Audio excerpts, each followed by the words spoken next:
Hi, I'm Charlie. And I'm Liz. And we are the Adventure Closet. And today, we're checking out the Quincy Mine. So come along with us. Welcome to the Adventure Closet. I'm Liz, and this is Charlie. We are two 80s and 90s kids that never lost their sense of wonder.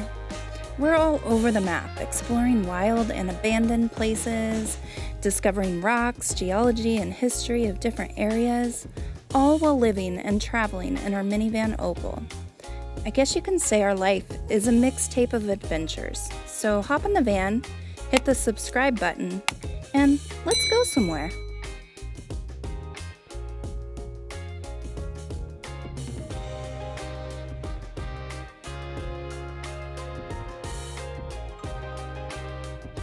We just stopped at this tribe fish market and got us some smoked trout, lake trout from Lake Superior. It's a pound, half a pound salted, half a pound sugared. From the Red Cliff Fish Company.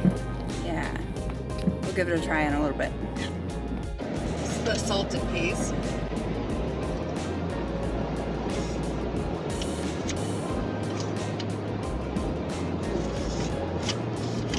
It's very good. This is the sugared.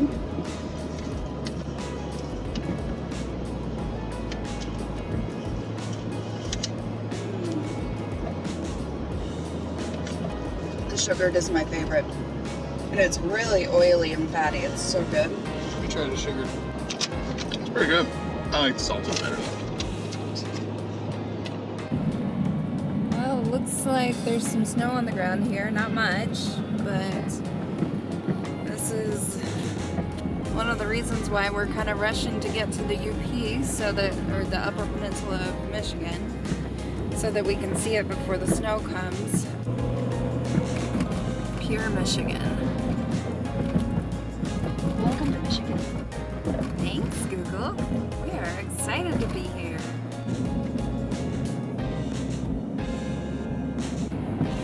We were noticing that as soon as we crossed from Wisconsin to Michigan, it's noticeably different.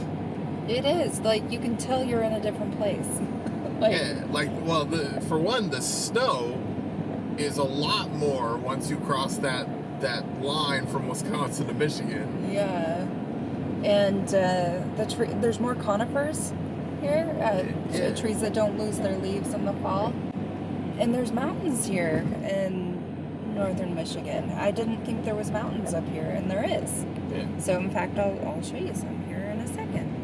Yeah, they're not big mountains, but no, but they're mountains. Still, there's depth to the height, I guess. When all you've seen in the last month was North Dakota and Minnesota, northern Wisconsin. Yeah. These are mountains. Rolling down some miles on our girl. Yeah, does anybody else take pictures of their speedometer or their odometer at different interesting places? This is where we hit 14444444444444444. That's a lot of miles. Yeah.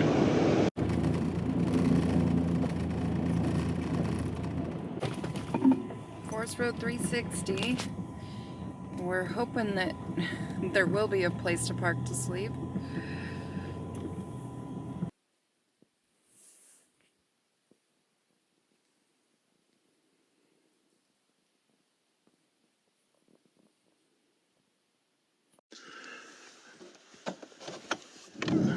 Good night, Michigan. Good morning. It's 43 degrees and we're deciding to continue our adventure and hit the road.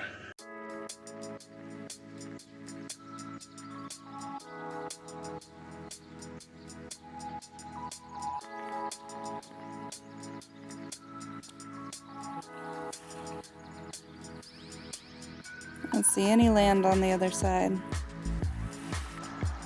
Just outside the Porcupine Mountains Wilderness area, so that's Porcupine Mountains right there. And Looking at rocks here, and I found this guy, which is a nice banded jasper.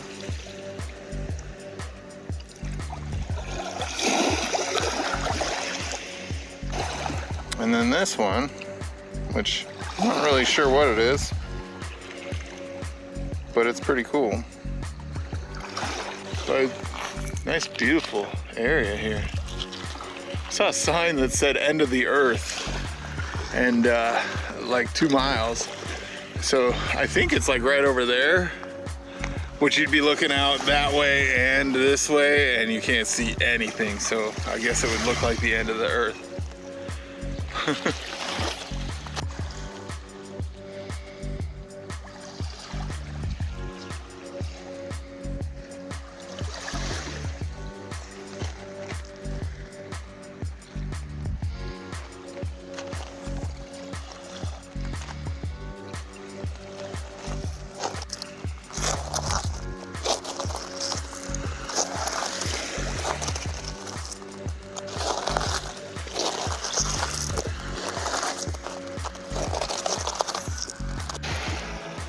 Check this out.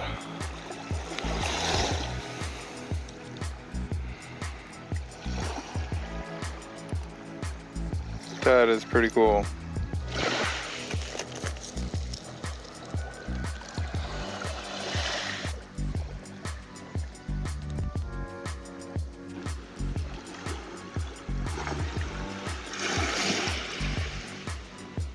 I believe that's a fossil.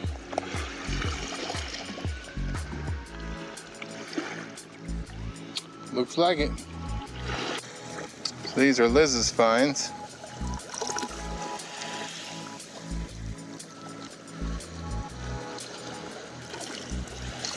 Oops. This one's my favorite. I like that. That one's cool. You get wet. Yeah, my boots are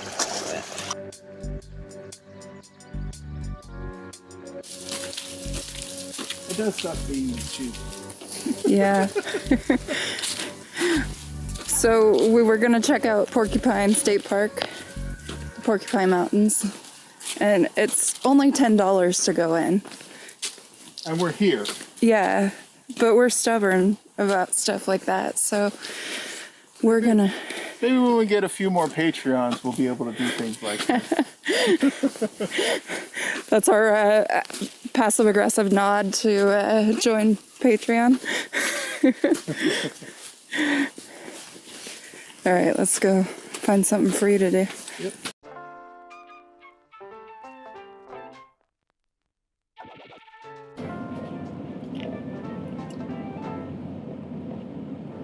Seems to be a little less snow up this way. We're headed up to Copper Harbor. The tippy top of the UP. Yeah. The up of the up. So far it's really beautiful. More fall colors barely hanging on. I'm sure the next windstorm it'll all be gone. We made it to yet another place we've only seen in video or heard in casual conversation of rocks and minerals. The Upper Peninsula of Michigan greeted us with full-on charm.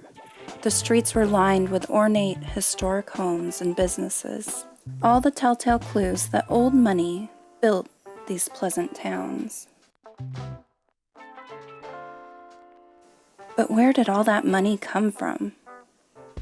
Turns out there's a story behind that. We crossed the Portage Canal lift bridge that connects Houghton to Hancock, 2 towns adorned with antique luxury.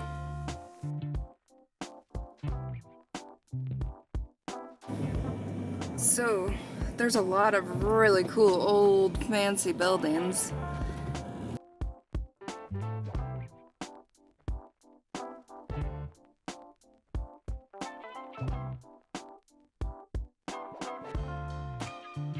At the edge of Hancock, a towering structure came into sight.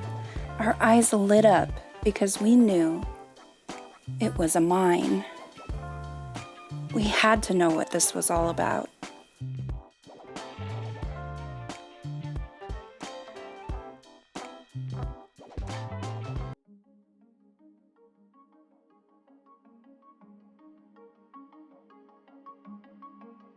Since our channel is all about things we can do for free, we were excited to find out that we could do our own self-guided tour. Although guided tours were available at cost, both underground and above. Curiosity brought us into the tower first, which was the number 2 shaft rock house. This massive structure housed a mine shaft that in its time was the longest in the world at 1.75 miles, or 2.82 kilometers for our metric friends.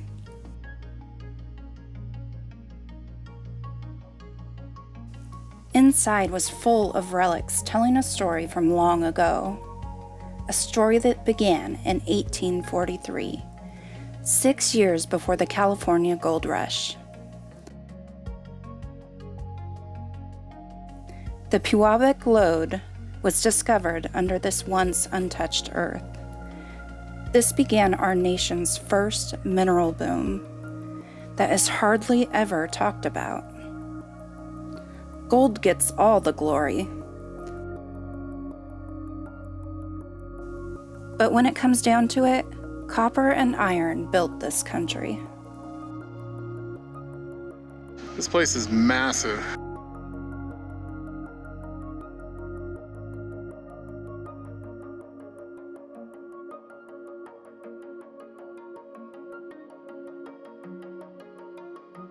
Outside, we were given a view of the remaining ruins. The Keweenaw Peninsula is a crust of copper-containing ore that wired much of our first power poles and so much more. The Quincy Mine that we are visiting today is one of many here in Michigan, and this site alone produced over 700 million pounds of copper from 1846 to 1945. It became known as Old Reliable.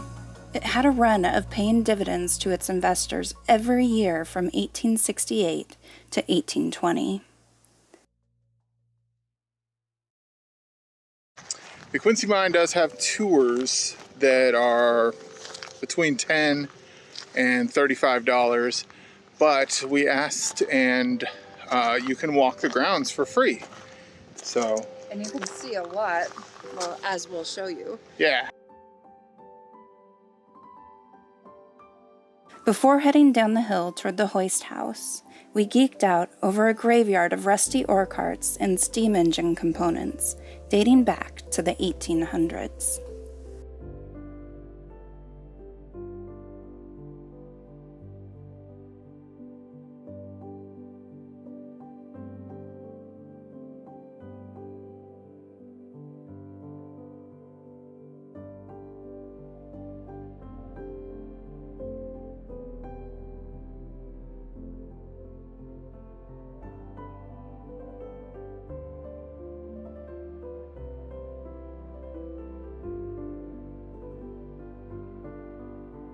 The hoist house seemed fancy for a copper mine, and indeed it was.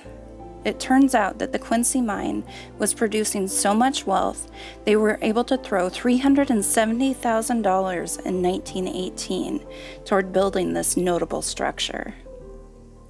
It was built with the finest materials, including imported Italian tile, all to impress the rich investors. Although fancy, it still had a utilitarian purpose. Hidden within this massive structure is yet another mine shaft, beholding a jewel from our early American history.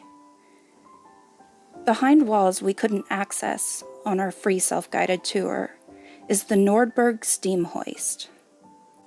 This hoist was the world's largest steam-driven hoist with the purpose of carrying miners over 9,000 feet below the earth. We regret not being able to see it, but we did enjoy the museum full of relics inside.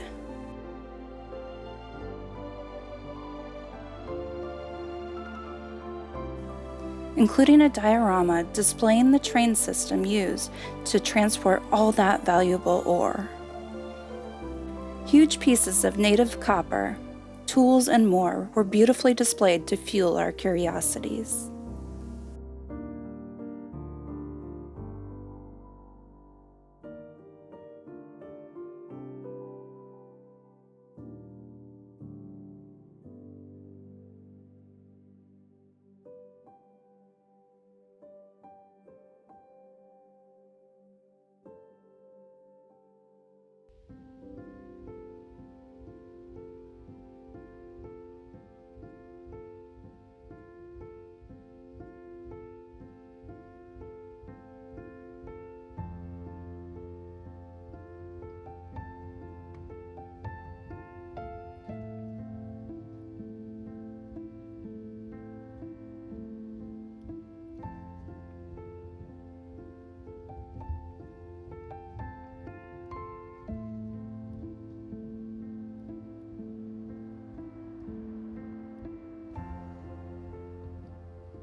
Behind the hoist house is a train that came in with a load of tourists coming back from their underground tour. But what caught our eye was an 1800 steam locomotive tucked away from the main events, forged from iron and likely to be the last relic standing here one day. We were in awe of it.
All right, I came in for you guys.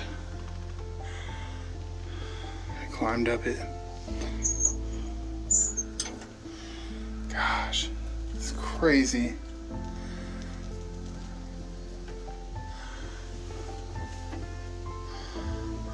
That is awesome.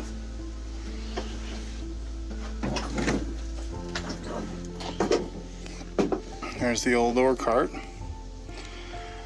And the other one.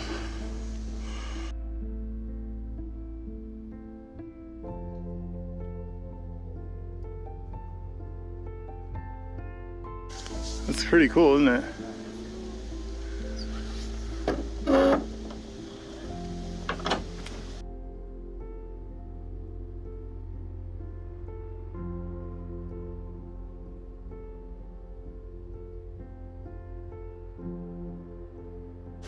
Looks like it's gonna hit these trees.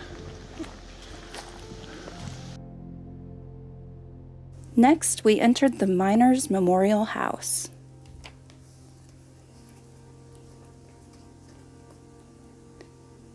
This home housed many a miner since its construction in 1870, but we want to tell you the story of Joseph Martin. His family of 11 moved here in 1913. While he worked faithfully in the mine, with only taking 2 days off in 8 years of employment.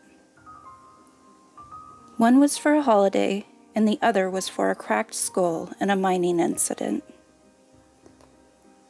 In 1921, another accident happened, which took his life.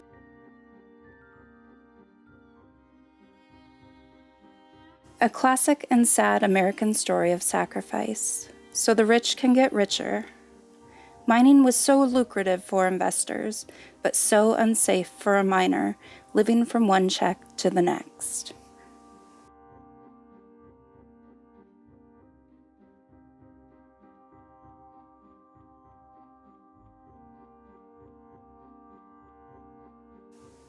Joseph's wife, Elizabeth, and 9 children remained in the home 4 more years before moving on.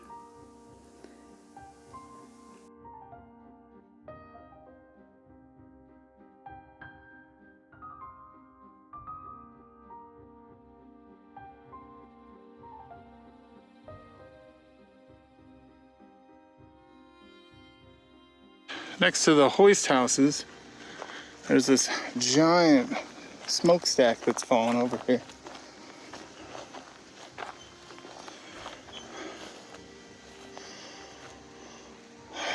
It's big. And there's another building over here that posted no trespassing. But I think we need to go check out those buildings over here because those look cool. On that note, let's complete this tour by heading off to the smelters, where the copper was extracted from its host rock. A little tiny speck of copper on the ground. Oops. I missed a piece. The ore will be brought to extreme temperatures using massive ovens built into these structures.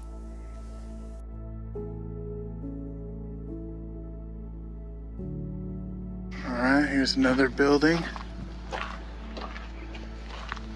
Doesn't say what this building was, but that's a big pipe or something.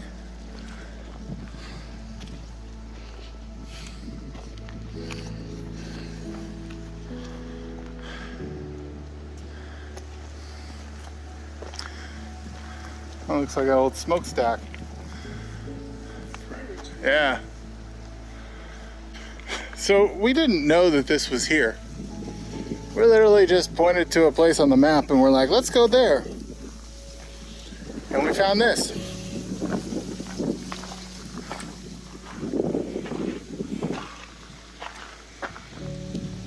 Oh yeah, that used to be a big chimney.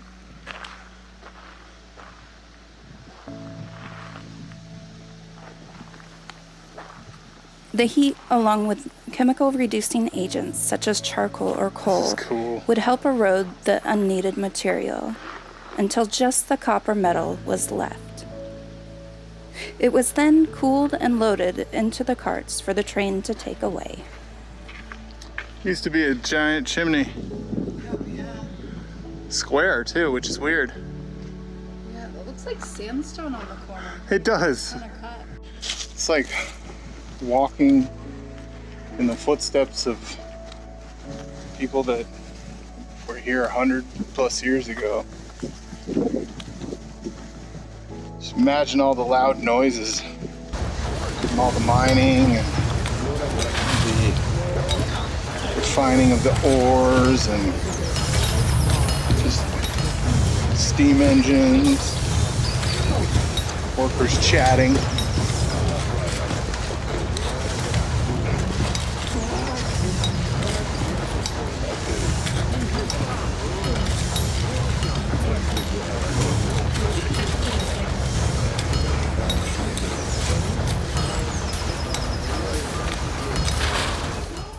I saw on a sign 7 people had died here. And then on the train, the train had run for over 50 years. There was one accident, and the conductor and one other person died. But that was the only deaths. So, which is pretty good in that time of 50 years of running a train. Yeah, and 7 people dying here in 100 years of operation is pretty good too. I mean, for being over a mile deep and 9,000 feet in length. They must have had really good health and safety protocols. Like they had any. Don't die. Yeah, that was the thing. Don't die, or your family's kicked out on the street. That's probably all it was. The need for copper dwindled at the end of the World War II, and the mine was closed. However, they did open it again briefly in the 70s, but the heydays were over. By 1989, the Quincy Mine of Hancock, Michigan, was placed on the National Historic Landmark Register as an important piece of American history. But looking back to that antique town, and all the fancy homes and all the fancy buildings, this explains where that old money came from.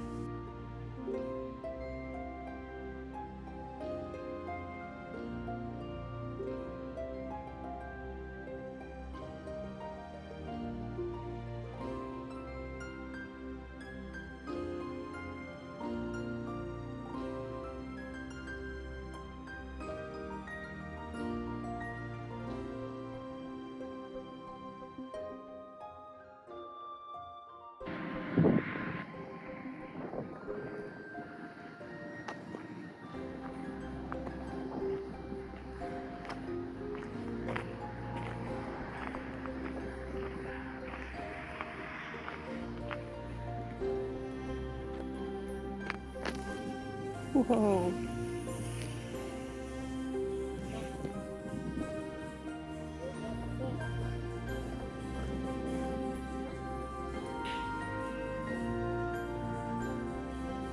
Whoa.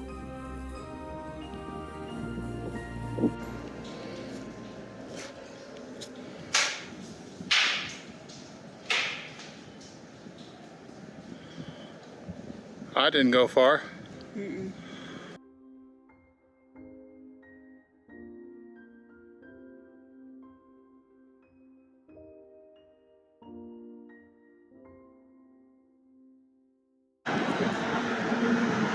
Check out this copper boulder.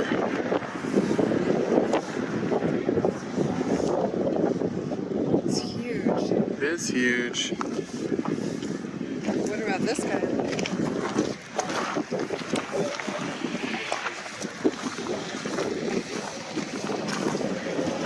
It's a copper shark.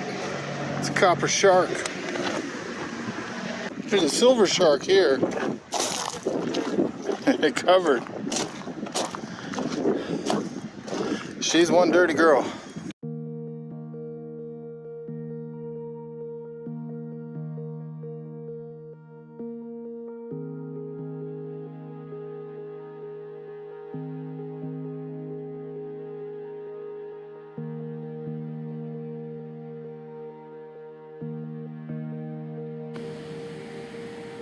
Here's one of the company houses.